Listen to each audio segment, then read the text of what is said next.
and this is Delia again. And me and Scarlett got another book. This one's called The 5-Minute Snuggle Stories, and we're going to read the one called Scaredy-Cat Sleepover.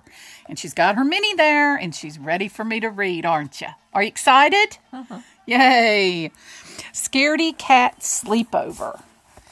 Minnie Mouse rolled her pretty little pink suitcase all the way up to her best friend Daisy's house to her front door. She and Daisy were having a sleepover.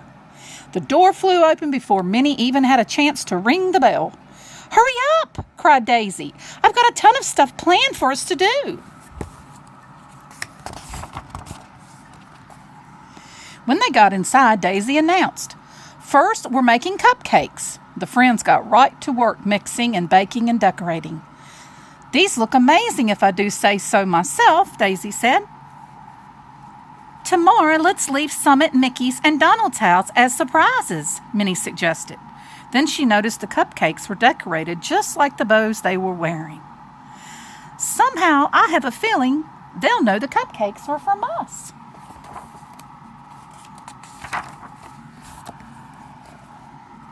Next, it was time for a fashion show.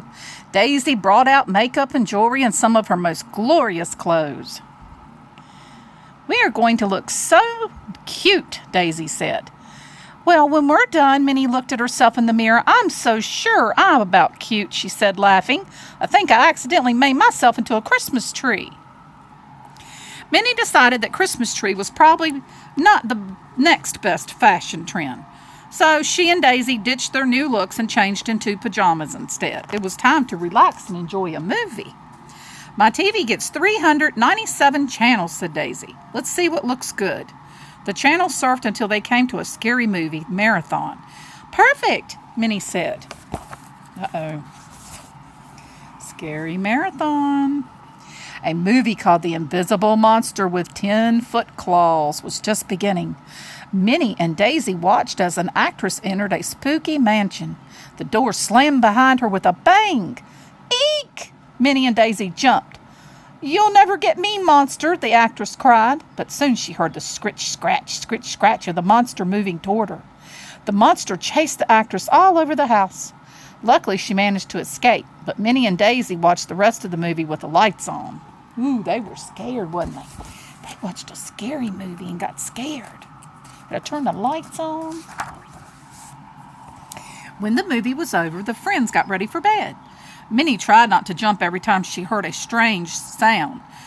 Daisy tried to ignore the creepy shadows on the wall. Soon they got into bed and wished each other sweet dreams, but an hour later they were still awake. "That movie scared me," Minnie finally admitted. "Somehow an invisible monster is even worse than what you can see. Just imagine what it might look like. Gave me goosebumps." "I got goosebumps too," replied Daisy. She tried to cheer up her friend by making a joke, especially when that girl wore the ugly sweater with mustard yellow sparkles. I've never seen anything so frightening. Minnie suggested they drink some warm milk to make themselves sleepy. After 2 big mugs full, they were back in bed and still awake. It's not working," Daisy groaned. "What should we do now?" "How about counting sheep?" Minnie replied. She closed her eyes and began picturing a meadow full of them.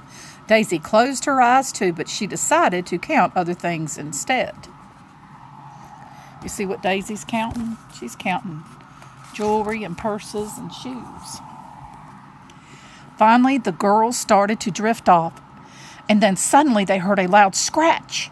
"What was that?" Daisy cried. "I don't know," Minnie said, huddling under her blanket. "Maybe it was just a branch scraping against the window."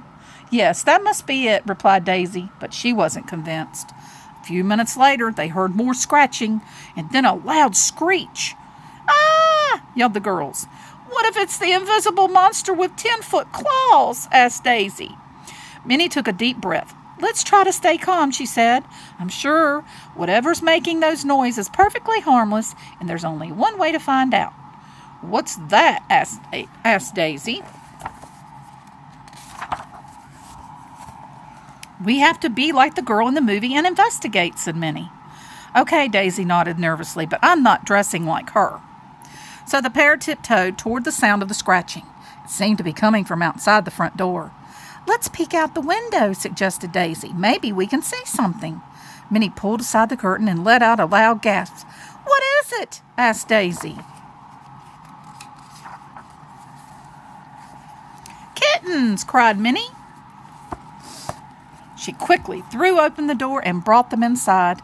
Oh, the poor little things. Do you think they're lost? Daisy asked. Maybe, Minnie replied. We'll ask around the neighborhood tomorrow and see if they belong to anyone. In the meantime, I'll make up the spare bed, said Daisy.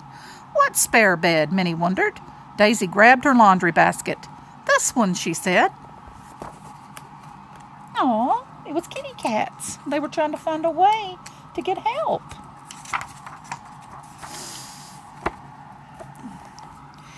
Who would have guessed that our monster would turn out to be furry and cute?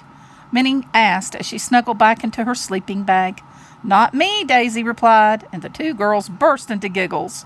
Just a few minutes later, and Daisy and Minnie and not-so-scary kittens were all fast asleep. Aw, that was cute. Did you like that story? I hope you enjoyed it. There will be more coming soon. Have a wonderful day and take care.